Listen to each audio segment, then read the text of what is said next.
Yo, what is up guys? This is EJ TV. Panibagong vlog na naman for today's video. Panibagong araw, panibagong setup na naman guys. Kaya naman merong nagpapa-shoutout. Guys, sino shoutout niya? Shoutout. Hawaiian Game Farm.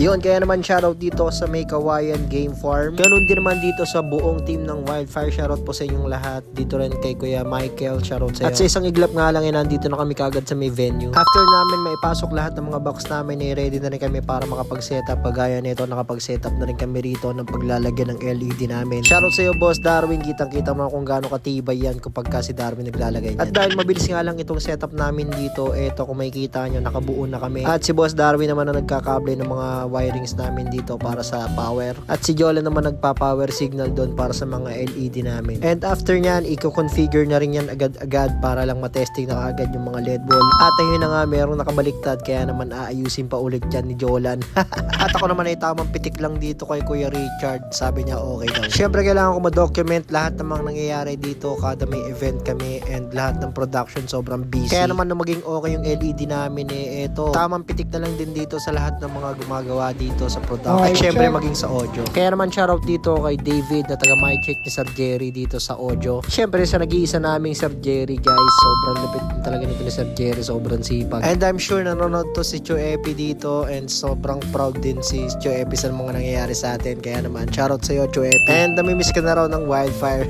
Mga ilang sandali na lang nagsimula na rin tong event at napakaraming guest dito kagaya ni Miss Alice Dixon na napakaganda. At may mga mangilan-ngilan din na ibang mga artista na nandito rin, sobrang solid. At nagulat ako dito ko rin nakita ng personal si Miss Dimple Romana, sobrang tangkad niya rin at sobrang cute ng anak niya. And mahilig din talaga sila sa mga pets. At meron din dito yung asawa ng kapatid ni Raver Cruz, nandito rin siya. Comment down below kung sino nakakilala sa kanya, sobrang ganda niya rin. At napaka-stunning talaga ng ganda ni Miss Alice Dixon, sobrang parang hindi siya tumatanda kung makikita nyo rito sa video. Yung tipong mapapanganga ka na lang talaga. Shoutout dito kay Boss Richard at saka kay Kuya Noel. At hindi ko rin talaga akalaing nakasama rin pala dito yung nasa Musicuela at nandito yung mga puppet master. Kakaibang talent talaga ang hatid nito para sa mga bata. And first time ko rin talaga makakita ng ganito kalaking aso talaga. Ito yata yung gumanap doon sa La Luna. Tsaka yung palabas ni Miss Angel Locsin na lobo. Ito yata yung aso na yun. And agaw, pansin talaga itong puppet master na to. Sobrang lulupit talaga nilang gumanap doon sa Musicuela. Kaya naman dito,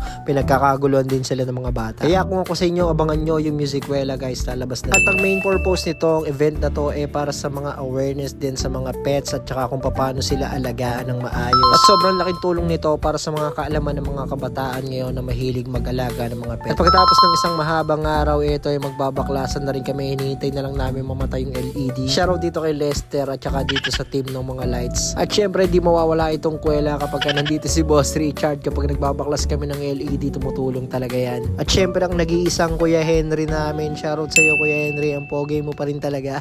Sobrang sipag at sobrang maalalahanin ni Kuya Henry sa amin. Kaya naman kung gaano siya ka-dedicated sa trabaho, ganun din kami. Ginagawa din namin yung part namin para hindi rin nakakaya kay Kuya Henry at sa buong team ng Wildfire. At dito kami yung huling-huling nakapagbaklas kasi nga meron nangyaring hindi inaasahan talaga.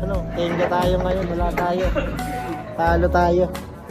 Kaya naman kung mapapansin nyo si Sir Jerry nakatulala dyan, sobrang malungkot din to Kanina pa niya iniisip yun. May mga bagay talaga na hindi natin inaasahang mangyari. And shoutout kay Kuya Michael, magpagaling ka po Kuya, ingat palagi. Shoutout sa lahat na magigiting na driver at saka ng mga rider. Palagi po tayong mag-iingat sa pang-araw-araw na pagmamaneho natin. Palagi nating iisipin meron tayong pamilya na uuwian at kailangan tayong makarating ng safe. Palagi po tayong magpipray kay God bago tayo umalis ng bahay. And okay lang din naman na minsan mahuli din naman kami, and shoutout din dito kay Kuya Erden, to the rescue talaga siya. Kaya naman maraming salamat sa panonood sa aking video. Please like, share, and subscribe. Peace!